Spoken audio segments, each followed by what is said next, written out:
পঞ্চবটি মোড়ে ট্রাফিক কর্মীর বিরুদ্ধে ঘুষ নেওয়ার অভিযোগ, তদন্তের দাবি।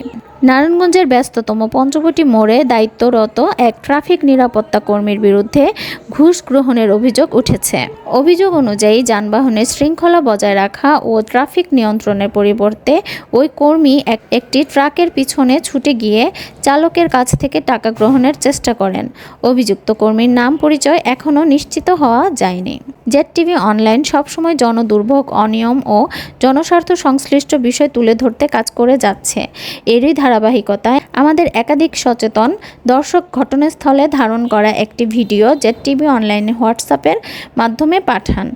ভিডিওর সঙ্গে পাঠানো বার্তায় তারা দাবি করেন, দায়িত্বরত ওই ট্রাফিক কর্মী একটি ট্রাকের পিছনে দৌড়ে গিয়ে চালকের কাছ থেকে অর্থ নিচ্ছিলেন। ভিডিও পাঠানো প্রত্যক্ষদর্শীরা বলেন, একজন ট্রাফিক কর্মীর প্রধান দায়িত্ব হলো সড়কে শৃঙ্খলা বজায় রাখা, যানজট নিরসন করা এবং সড়ক ব্যবহারকারীদের নিরাপত্তা নিশ্চিত করা। কিন্তু যদি তিনি সেই দায়িত্ব পালনের পরিবর্তে অর্থ আদায়ে ব্যস্ত থাকেন, তাহলে জনমনে প্রশ্ন তৈরি হওয়াই স্বাভাবিক।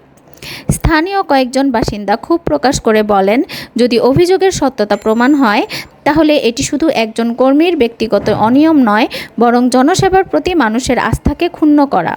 তারা দ্রুত বিষয়টি তদন্ত করে প্রয়োজনীয় আইনগত ব্যবস্থা গ্রহণের দাবি জানান। এ বিষয়ে জেড-টিভি অনলাইন সংশ্লিষ্ট প্রশাসন ও ট্রাফিক বিভাগের দৃষ্টি আকর্ষণ করছে। জেড-টিভি অনলাইনের ভিডিওগুলো ভালো লাগলে অবশ্যই ফলো, লাইক এবং শেয়ার করে আমাদের পাশেই থাকুন।